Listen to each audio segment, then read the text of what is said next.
പല രക്ഷിതാക്കളും നരകത്തിലെത്തുന്നത് അവർക്ക് അമലുകൾ കുറഞ്ഞതുകൊണ്ടല്ല, മക്കളുടെ വിഷയത്തിൽ ശരിയാവണ്ണം തർബിയത്ത് നടത്താത്തത് കൊണ്ടാണ്. ഉമ്മ സുബ്ഹിന് ഉണരുന്നുണ്ടാകും, വാപ്പ പള്ളിയിലെ ജമാഅത്തിനുണ്ടാകും. മകന്റെ മകളുടെ കാര്യത്തിൽ ജാഗ്രതയില്ലെങ്കിൽ ഈ മക്കൾ തന്നെ നാളെ നരകത്തിലേക്ക് ഗൈഡായിട്ടുണ്ടാകും.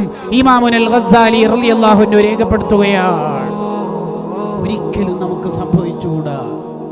ഉസ്മാൻ ഇബ്നു അഫ്ഫാൻ റളിയല്ലാഹു അൻഹു പറയാണ്, ഏറ്റവും കൂടുതൽ ഒരു മനുഷ്യൻ ഭയപ്പെടേണ്ടത് എന്തിനെയാണ്? ഏറ്റവും കൂടുതൽ ഒരാൾക്കുണ്ടാവേണ്ട പേടി എന്താണ്? എൻ്റെ മക്കളെ കൊണ്ട് ഞാൻ സ്വർഗത്തിലാണോ നരകത്തിലാണോ എന്ന പേടി എപ്പോഴും നമുക്കുണ്ടാവണം. ഇവിടെ ഉള്ള ഓരോ ഉപ്പമാര് ആലോചിച്ചു നോക്കൂ, എൻ്റെ മക്കളെ കൊണ്ട്, എൻ്റെ മകനെ കൊണ്ട്, മകളെ കൊണ്ട് ഞാൻ സ്വർഗത്തിലായിരിക്കുമോ നരകത്തിലായിരിക്കുമോ?